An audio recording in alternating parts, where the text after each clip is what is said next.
Jamie and I with Glenn Suitor, and on a Wednesday at this time, it is Premier's Picks, and the Premier of Saskatchewan, Brad Wall, is with us. Premier Wall, a 3-for-1 week for you last week. Well done. I think that's 3-1s in a row, is it not? No. You went 3-1, then 2-2, and then 3-1. I try to forget the 2 and 2s and the inevitable 1 and 3s that are coming as well.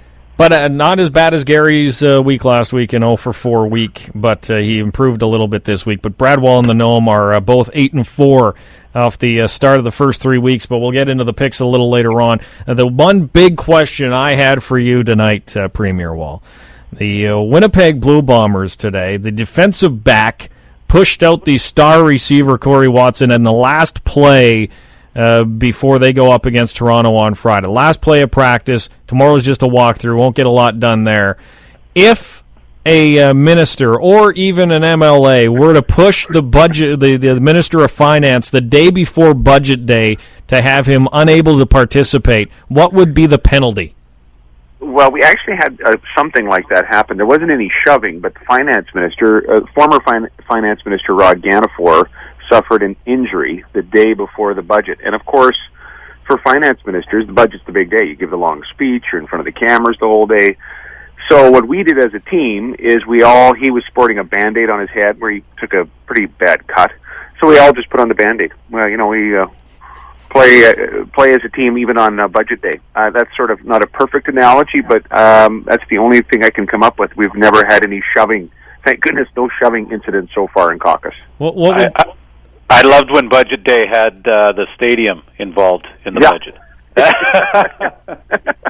Yes. Well, there was no Band-Aids that day. That was 360, is it 66, 367 days ago when you made that announcement about the stadium with you and Mayor Fiacco at the time and Jim Hobson and Roger Brandvold at Mosaic Stadium. It was a year ago, I want to say a year ago this week at least.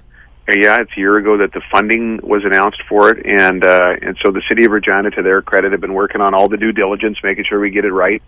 I think a lot of people wondered about the date we announced. Remember, we talked about 2/17. Obviously, that's still a date that the city's using, and some are worried about that being too late. But as we saw with Winnipeg, I think we want to kind of build in some time on this one. And don't you like how we've segued away from shoving within the caucus? I kind of like that we're off that one now. Thanks, fellas. I wanted to get just a little, just to see what would Tim Burke said he would have cut him. I was just wondering if he could have, if he can't cut him right before the game, but he was thinking of that would be the harsh punishment. I was just wondering if it was another fellow minister, if you'd say, no, you're moving to the back bench on this one.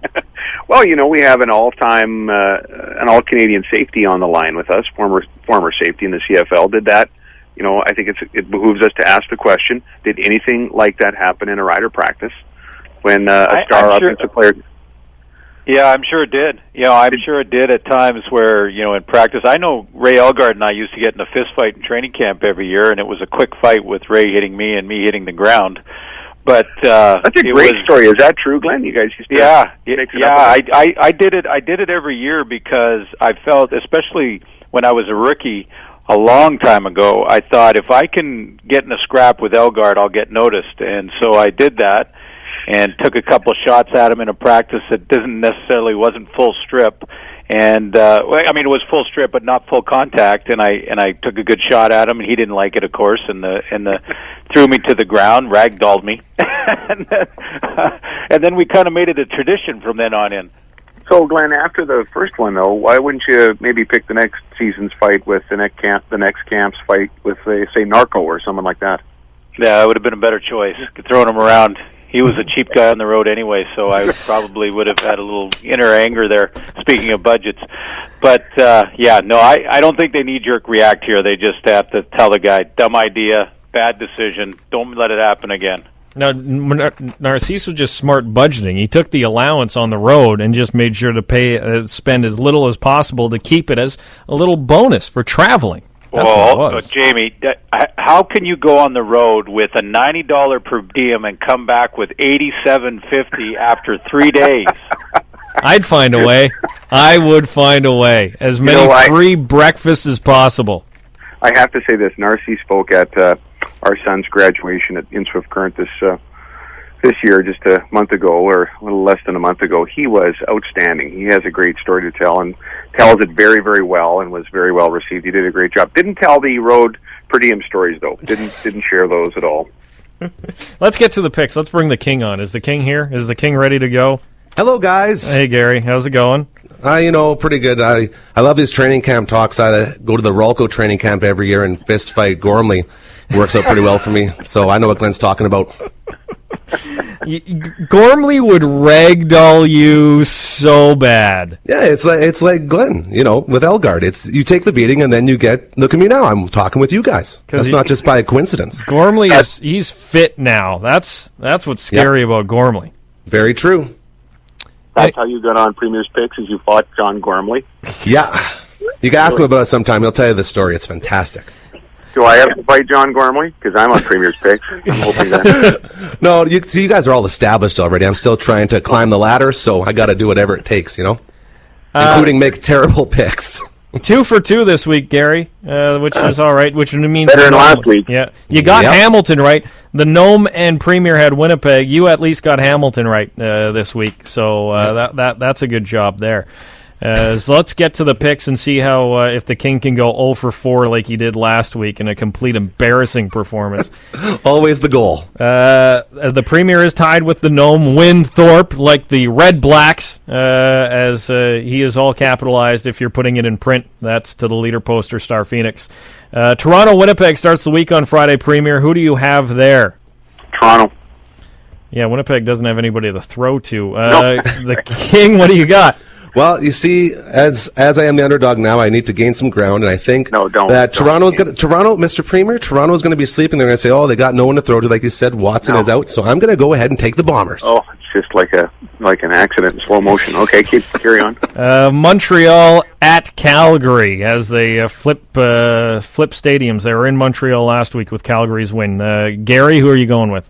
See, I really believe that Montreal has to come alive at some point, so this is the last time I'm going to ride them, and if they do not, then I'm never picking Montreal again.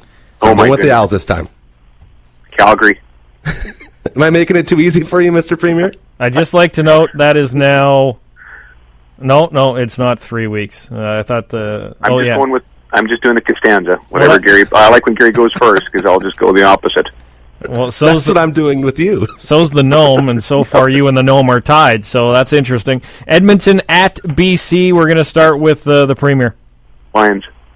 BC, yeah, that's this. Gary, don't pick Edmonton. I have to take the Lions. I'm with you guys. I'm only so crazy, right? The Gnome gets only do so much. There you go. We'll give the Gnome a loss. I was wondering if the Premier ever had a heavy breathing moment like Kavis Reed and ranting and raving to the media. I don't remember any quotes like that. That was something. Thank goodness. No scrums like that. Yeah, Hamilton. For anybody that can lip read, it's a pretty expressive sideline approach that Coach Kavis takes there, I think. Yeah, I hope the kids can't lip read. Very colorful. That's right. It's time to go for some cheese doodles when they've got the sideline shots. Absolutely. The Premier has Saskatchewan against Hamilton. Last week he had 7 points. It was 11 was the victory. Any predictions this week? Well, I think I'm going to go with the touchdown again. I think 7.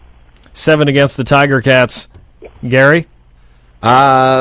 I'm probably going to have to go with the Riders as well, even if Willie does play, just because they got so much momentum, and the Premier is a very smart man, so I'm going to follow him on this one as well. Well, it looks like for another 2-2 week for the King, but things will look a lot better for Premier Wall. Why do they even play the games, eh? Yeah, that's Premier Wall and Premier's picks. Gary the King Nickel this year going up against him, and things are looking pretty good for the Premier. Gary, Premier, have a good night.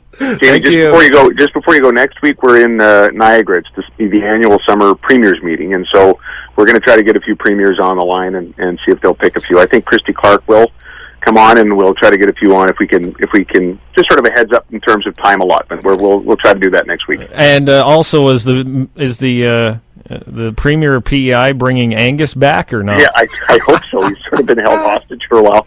Also, look for a fairly big announcement Gillette next week. There's a bit of a scoop for the Green Zone, and we should be able to talk more about that next Wednesday. Right on. Thank you very much, Premier Brad Wall. As Premier Picks comes to its conclusion for another week. 8-4 the Premier is after 3 weeks. The Gnome is also 8-4. The King, Gary, 4-8.